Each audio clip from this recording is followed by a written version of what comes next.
Hoy vamos a hablar sobre la comprensión del amor de Dios. Qué curioso que en realidad ya tuvimos todo un trimestre sobre ese tema, pero lo más curioso es que hoy también vamos a descubrir algunas cosas que no vimos en ese trimestre. Es decir, hay varias cosas que seguimos aprendiendo porque en realidad hablar de la palabra de Dios y del amor de Dios es hablar de un tema que nos tomará toda la eternidad. Así que agradecemos a nuestro pastor Dani Perla que está con nosotros para los comentarios de hoy y vamos a orar pidiendo la dirección de Dios para nuestro estudio.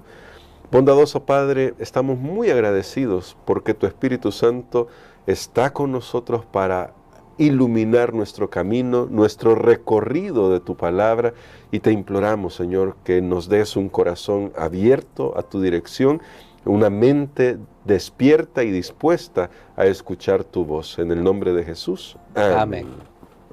Ya que ayer se introdujo la importancia de estudiar el Génesis, pastor, hoy vamos a justamente estudiar una historia, porque el autor de la lección que ya nos hizo el llamado a ver esas primeras menciones, esos principios que se encuentran ya en Génesis, ahora nos va a presentar lo que a mí me sorprendió, debo decirlo claramente porque me llamó la atención, la primera vez en la que se menciona la palabra amor en la Biblia. Quizás de manera tácita uno piensa, la primera vez en que el amor aparece es Adán y Eva cuando se casan, porque uno ve de fondo el amor para eso, pero la primera vez que aparece esa palabra en la Biblia es una historia desgarradora, pastor, la historia de Génesis capítulo 22, cuando Dios le pide a Abraham que sacrifique a su hijo, su único, al que ama. Ahora, vamos a tener eso de fondo para las siguientes preguntas. Pastor, ¿cuán importante es esa historia en Génesis y para toda la Biblia para un mundo en el que no se comprende el amor de Dios? Porque después de la caída, y nos quedó claro por un trimestre entero lo estudiamos, que no se comprende el amor de Dios debido a nuestra naturaleza y al pecado que entró en este mundo.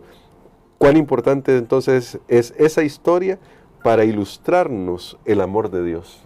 Bueno, una de las cosas que dijimos al principio de la lección, de esta lección nueva que estamos estudiando, es que íbamos a ver cómo las historias no son meramente relatos aislados, un relato que solo tiene implicaciones para ese momento que lo están viviendo los personajes, sino que son ventanas para iluminar especialmente lo que tiene que ver con el plan de salvación, que es el propósito central de las Sagradas Escrituras. Pablo se lo dice a Timoteo: desde la niñez conoce la Escritura que te pueden hacer sabio para la salvación. Que ese debe ser el propósito último de estudiar la palabra de Dios, no ser experto en hebreo, en griego, claro. ¿De qué sirve y te pierdes? No, debe ser para salvarnos. Siempre, nunca perdamos de vista ese propósito. Y entonces ahora tenemos una historia que nos va a revelar mucho acerca, o que revela mucho acerca de los personajes que están involucrados, pero revela mucho más acerca de Dios, acerca de quién es Dios. Y es la historia de Abraham cuando recibe la orden de parte de Dios de ir y sacrificar a su hijo. Que de hecho, cuando uno lee, para aquellos que tienen un comentario que les está llegando hoy, cuando uno lee más detenidamente, se da cuenta que Dios le dice, por favor. Dios sabía que era algo difícil, sí, que le iba a pedir a Abraham que su hijo fuera el sacrificio. Abraham era una persona devota, creyente en el Señor. Ya los sacrificios habían sido instituidos desde el principio, pero ahora Dios le pide a Abraham, y veámoslo en qué tono lo hace, en qué términos. Vamos a la palabra de Dios en el libro de Génesis y el capítulo número 22. Libro de Génesis, el capítulo número 22, y vamos a leer de el versículo número 1 hasta el versículo número 3. Que dice así: Aconteció después de estas cosas que probó Dios a Abraham y le dijo: Abraham. Y él respondió, heme aquí. Y dijo, toma ahora tu hijo, tu único, Isaac, a quien amas, y vete a tierra de Moria y ofrécelo allí en holocausto sobre uno de los montes que yo te diré. Y Abraham se levantó muy de mañana y enalbardó su asno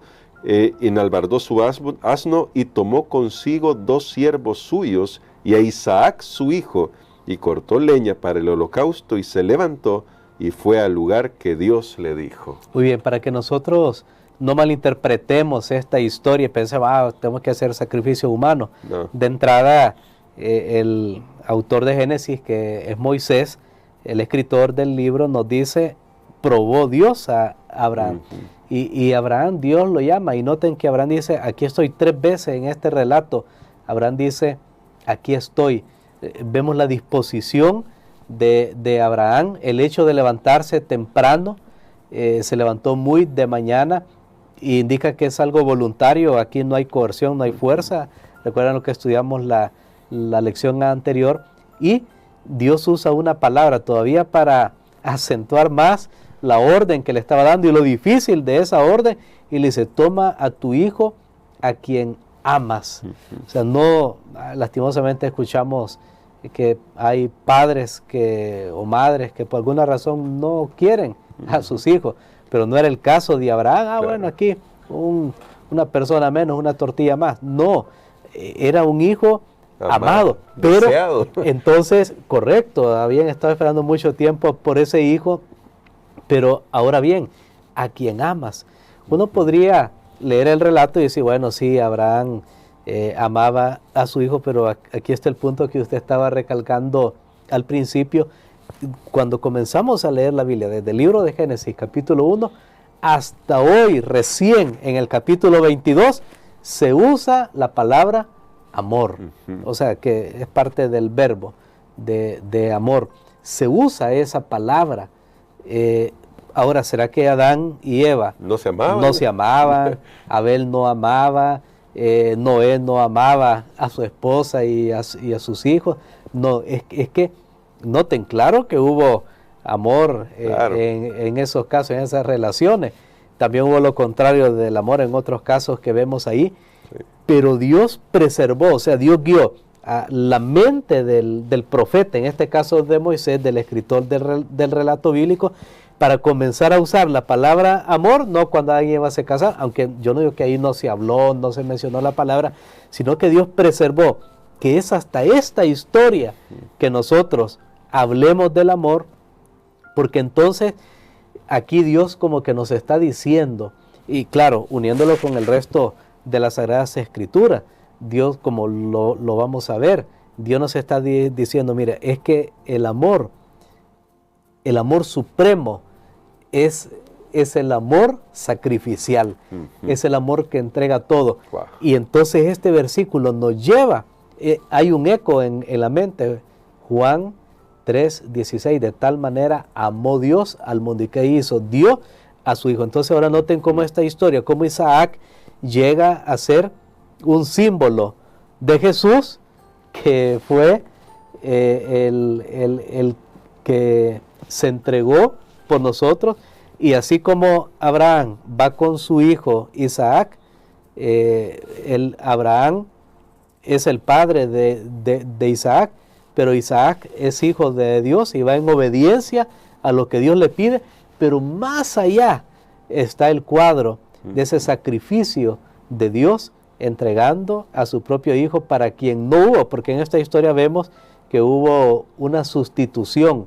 Es un tema interesantísimo, pero en el caso de Dios entregando a su hijo, no había otro plan, no había más que hacer que él morir por los pecados de este mundo. Entonces, vemos que al final la historia engloba mucho más para los personajes que estaban ahí, para lo largo de la historia del trato de Dios con su pueblo, y para nosotros en estos días. Me gustaría, pastor, profundizar justamente en esa línea. Curiosamente, también ese texto de San Juan 3:16 es la primera vez que Juan usa la palabra amor para referirse a lo que está escribiendo, y se refiere a Dios entregando a su Hijo para salvar a la humanidad.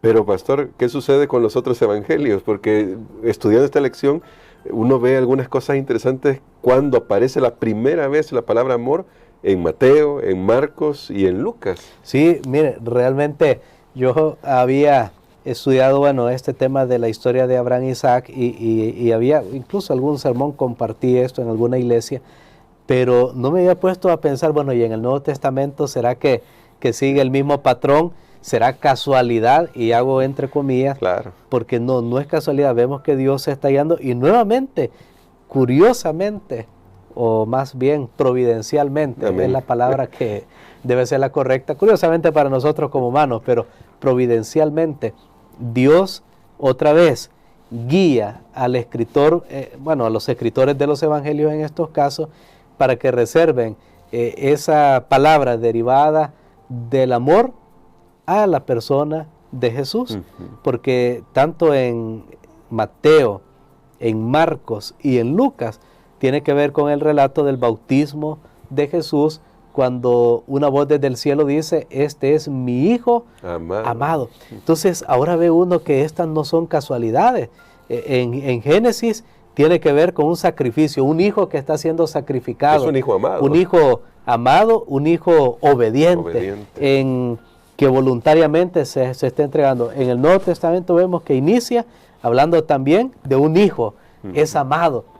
Entonces, todo esto nos hace ver que hay un mensaje general, hay un mensaje, hay un hilo que une todas estas historias, todos estos relatos, y como veremos, todavía hay mucho más en esta historia. Sin duda alguna. El día de mañana vamos a continuar con esta historia, pero hoy quisiera terminar con una pregunta, pastor.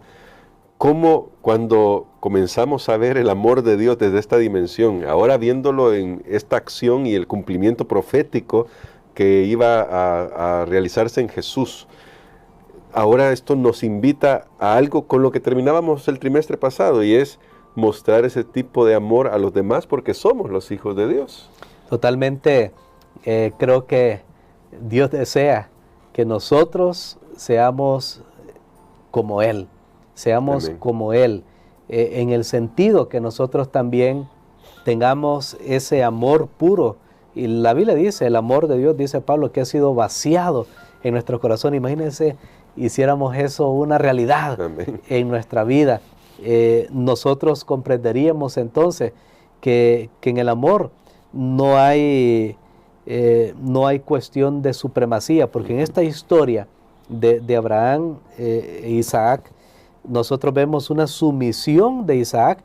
Isaac hace las preguntas. Isaac es una persona que está apto para poder luchar incluso tal vez con su padre, o poder escapar, por lo menos correr. Estaba en la edad de la adolescencia, no era un niño de 6 años que el papá lo agarra y lo pone ahí en su lugar. No, era ya un muchacho, era un joven, pero también tiene esa sumisión.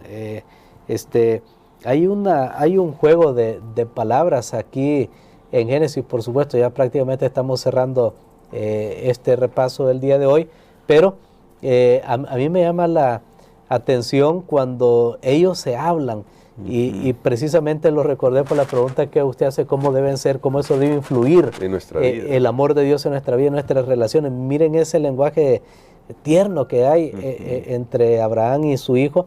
Podemos ver en Génesis capítulo número 22 y el versículo 7. Dice, entonces habló Isaac a Abraham su padre y dijo, Padre mío. Y él respondió, heme aquí, mi hijo. Y él le dijo, he aquí el fuego y la leña, mas ¿dónde está el cordero para el holocausto? Muy bien. Nosotros vean cómo se hablaban. Padre mío, le dice Isaac, sí, hijo mío, ¿no? Como muchas veces en las relaciones familiares, ahí se prueba, ¿sabe? Sí. El amor real y verdadero que tenemos, porque, hey, vení vos, y bueno, cada quien tiene su manera coloquial, claro, de hablar y cada país, pero vemos aquí que había una relación muy estrecha, una relación muy afectuosa entre Abraham e Isaac. No hay duda que ambos habían bebido del amor habían experimentado el amor de Dios, había sido vaciado en sus corazones, y esta prueba fue, aunque se habla de Abraham, fue también para Isaac, aunque al final, como veremos en la lección a partir del día de mañana, es la prueba de Dios. Sí, así es la prueba de Dios. Por eso, pastor, queremos que ore por nosotros, porque ahora que comenzamos a ver estas conexiones, yo espero que nuestra mente se sienta así llena de gozo por saber cuánto Dios nos está revelando en su palabra. Amén. Padre, gracias te damos, Señor, porque tenemos esta palabra que es una lámpara para nuestros pies, es una luz para nuestro camino. Hay mucha oscuridad, aunque debe haber mucha luz, pero también la oscuridad se hace grande por aquellos que rechazan la luz. Te pedimos, Señor, que continúes obrando en nuestras mentes y corazones, y te agradecemos especialmente, Padre, porque nos has amado. Nos has amado con un amor que sobrepasa todo entendimiento, que es tan alto, tan ancho, tan profundo, que no lo podemos abarcar, pero podemos comenzar a asombrarnos de ese gran amor. Gracias, Señor, en el nombre de Jesús. Amén.